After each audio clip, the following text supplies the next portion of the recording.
ಬೈಲಹೊಂಗಲ ತಾಲೂಕಿನ ವೀರರಾಣಿ ಬೆಳವಾಡಿ ಮಲ್ಲಮ್ಮ ಸ್ಮಾರಕ ಭವನದಲ್ಲಿ ಗುರುವಾರ ನಡೆದಂತಹ ಬೆಳವಾಡಿ ಮಲ್ಲಮ್ಮ ಉತ್ಸವದ ಪೂರ್ವಭಾವಿ ಸಭೆಯಲ್ಲಿ ಕ್ಷೇತ್ರದ ಶಾಸಕ ಮಹಾಂತೇಶ ಕೌಜಲಗಿ ಪ್ರಮುಖವಾಗಿ ಮಾತನಾಡಿದರು. ಮಲ್ಲಮ್ಮ ಉತ್ಸವದ ಸಮಗ್ರ ಅಭಿವೃದ್ಧಿಗಾಗಿ ಸರ್ಕಾರದಿಂದ 75 ಲಕ್ಷ ರೂಪಾಯಿ ಅನುದಾನ ಮಂಜೂರಾಗಿದೆ ಅಂತ ತಿಳಿಸಿದರು. ಇನ್ನು 25 ಲಕ್ಷ ರೂಪಾಯಿ ಹೆಚ್ಚುವರಿ ಅನುದಾನಕ್ಕಾಗಿ ಬೇಡಿಕೆಯನ್ನ ಸಲ್ಲಿಸಲಾಗಿದೆ ಅಂತ ಹೇಳಿದರು.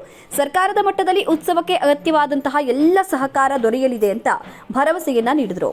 ಮಲ್ಲಮ್ಮ ಉತ್ಸವದ ಶಾಶ್ವತ ಅಭಿವೃದ್ಧಿಗೆ ಉತ್ಸವದ ಜಾಗವನ್ನ ಗುರುತಿಸಲಾಗಿದ್ದು, ಈ ವರ್ಷದಿಂದಲೇ ಮೂಲಸೌಕರ್ಯ ಅಭಿವೃದ್ಧಿ ಕಾರ್ಯಗಳನ್ನು ಪ್ರಾರಂಭಿಸಲಾಗುತ್ತೆ. ಮುಂದಿನ ವರ್ಷಗಳ ಉತ್ಸವಗಳಲ್ಲಿ ಹೆಚ್ಚಿನ ಸೌಲಭ್ಯದೊಂದಿಗೆ ಜನೋತ್ಸವದ ರೂಪವನ್ನ ನೀಡಲಾಗುತ್ತೆ ಅಂತ ಹೇಳಿದರು. ಉತ್ಸವವನ್ನು ಯಶಸ್ವಿಯಾಗಿ ಹಾಗೂ ವ್ಯವಸ್ಥಿತವಾಗಿ ನಡೆಸುವ ಸಲುವಾಗಿ ವಿವಿಧ ಕಾರ್ಯಗಳಿಗೆ ಉಪ ಸಮಿತಿಗಳನ್ನು ರಚಿಸಲಾಗಿದೆ. ಮಲ್ಲಮ್ಮನ ಶೌರ್ಯ, ಇತಿಹಾಸ ಹಾಗೂ ಸಾಂಸ್ಕೃತಿಕ ಪರಂಪರೆಯನ್ನ ರಾಜ್ಯ ಮಟ್ಟದಲ್ಲಿ ಪರಿಚಯಿಸುವ ಜವಾಬ್ದಾರಿ ಎಲ್ಲರ ಮೇಲಿದೆ ಅಂತ ತಿಳಿಸಿದರು. ಜಿಲ್ಲಾಧಿಕಾರಿ ಮೊಹಮ್ಮದ್ ರೋಷನ್ ಅಧ್ಯಕ್ಷತೆ ವಹಿಸಿ ಮಾತನಾಡಿದರು. ಈ ಬಾರಿ ಫೆಬ್ರವರಿ 28 ಹಾಗೂ ಮಾರ್ಚ್ 1ರಂದು 2 ದಿನಗಳ ಕಾಲ ಮಲ್ಲಮ್ಮ ಉತ್ಸವವನ್ನು ಅದ್ದೂರಿಯಾಗಿ ಆಚರಿಸಲಾಗುತ್ತೆ. ರಾಜ್ಯ ಮಟ್ಟದ ಕಲಾಕಾರರು, ನೃತ್ಯ ತಂಡಗಳು ಹಾಗೂ ಸಾಹಿತಿಗಳನ್ನು ಆಹ್ವಾನಿಸಲಾಗುತ್ತೆ. ಸುತ್ತಮುತ್ತಲಿನ ಗ್ರಾಮಗಳ ಜನತೆ ಹೆಚ್ಚಿನ ಸಂಖ್ಯೆಯಲ್ಲಿ ಭಾಗವಹಿಸಿ ಉತ್ಸವಕ್ಕೆ ಮೆರುಗು ತರಬೇಕು ಅಂತ ಮನವಿ ಮಾಡಿದರು.